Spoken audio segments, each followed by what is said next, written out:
Hi, this is Tatsuya, and right now I just really want to quickly go over some of the takeaways that I from chapter 15 and some of the most significant things that I learned.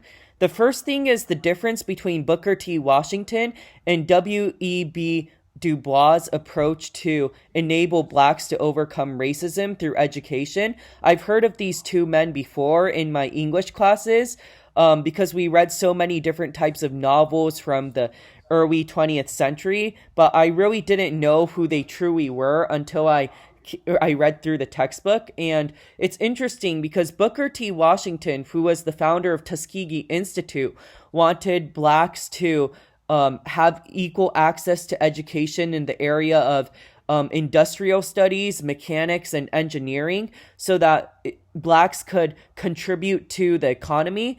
And he thought that by doing so, that would eliminate or reduce the amount of discrimination that the blacks were facing during that time.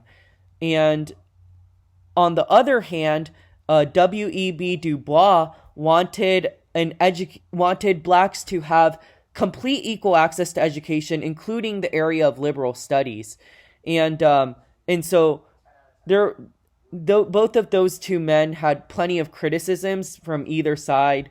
The second thing I really took away was Kojic.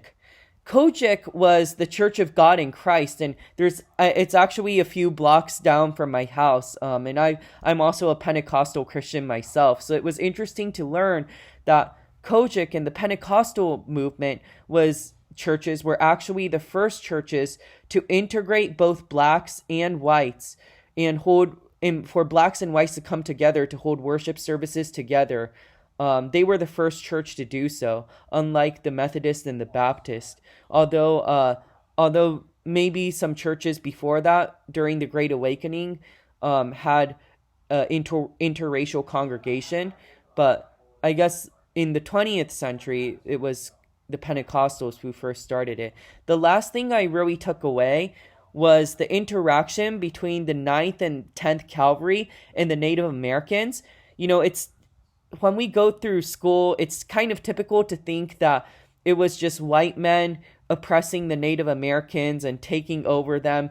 But when I read the textbook, it's really just the whole human interaction between the whites, blacks, Mexicans, and the Native Americans out there in the West was a very complicated relationship.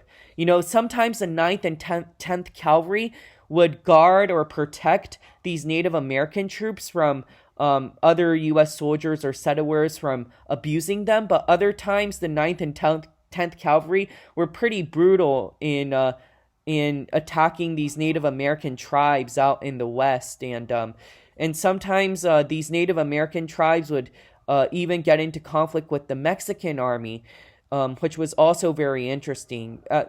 During the time that the 9th and 10th Cavalry were chasing them down, and it's interesting that some of them were called Buffalo Men because the Native Americans thought that the skin color of black people were similar to buffalo, which is kind of weird. Because but of course the textbook said like that sort of name is a mystery. So those are pretty much the takeaways that I got from chapter 15. It was a very interesting but a very long chapter. And I look forward to hearing from all of you.